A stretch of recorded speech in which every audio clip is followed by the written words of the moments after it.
Joe Healy, President of the Irish Farmers Association. Joe, enormous turnout here from farmers and industry speakers at your Brexit event in Goffs. What are your members saying? What are your 80,000 members saying to you as we're really about to kick into the real nuts and bolts of Brexit negotiations? I suppose one of the things they're saying it very clearly by their attendance here today. We haven't a county in Ireland that there aren't farmers here today, and that's to get across the clear message of the fear of the threat of the Brexit negotiations if they go wrong from a farming point of view. That's whether you're dairy, beef, sheep, tillage, forestry, mushrooms, pigs, poultry. It's right across the spectrum.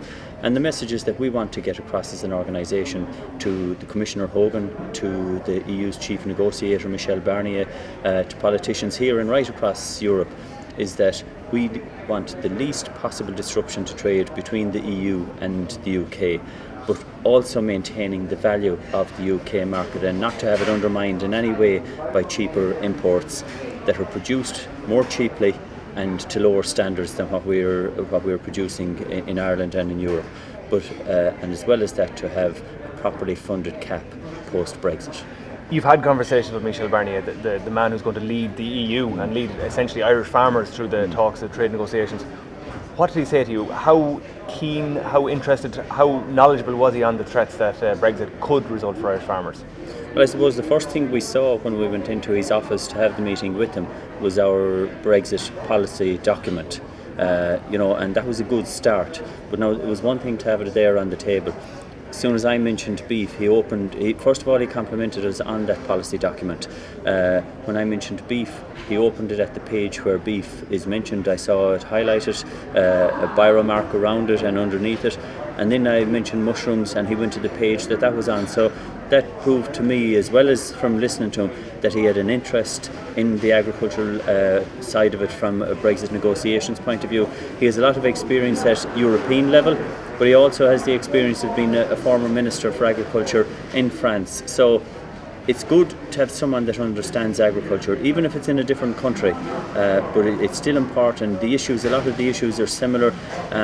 France, for example, export a similar €4 billion worth plus to the UK. Now break that into percentages and it's a lot smaller than our 40+%. But no, I was impressed and happy after the meeting with Michel Barnier. And I also say that Commissioner Hogan, and I fully accept and appreciate that he's the European Commissioner. He has to defend agriculture in the 27 EU states.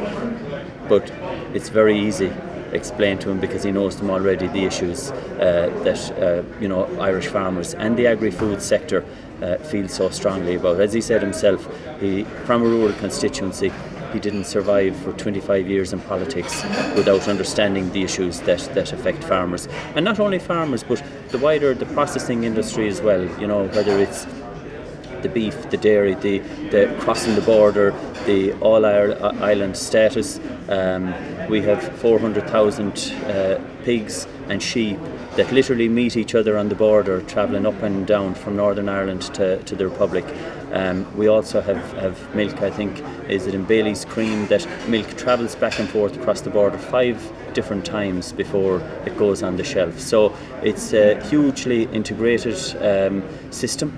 It's a hugely integrated trade, and there are just so many issues and agriculture in Ireland, and that's the message we have to get across to not only the politicians here but across Europe and also the farm organisations, that if agriculture is affected in Ireland, it will have a knock-on effect on the other countries, because if we're not selling our 270,000 tonnes of beef onto the UK market, obviously, Pat, we're going to look to Europe to sell it. You put 270,000 tonnes of beef onto a market that's already fully supplied. That's going to have a negative effect on the French and the Germans and the Danish, etc. And is it the conversation that you're having with like minds, be it through COPA, the umbrella group for farmer organisations across Europe, but is it tackling this at a sectoral level, at an agricultural level, rather than Ireland as an outpost on the western half or the western side of Europe, that we're coming together as a group, or is it Ireland fighting for its own interests and Irish farmers fighting for their own interests? No, look, we represent Irish farmers in the IFA, so we will always fight unapologetically for the benefits of Irish farmers. And at the moment, the potential of Brexit it has the potential to be the greatest threat to Irish farming in any of our lifetimes.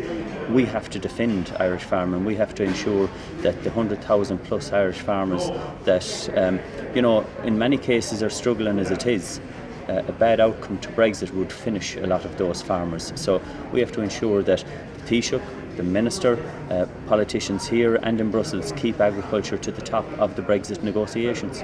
Great, Joe. Thank you very much.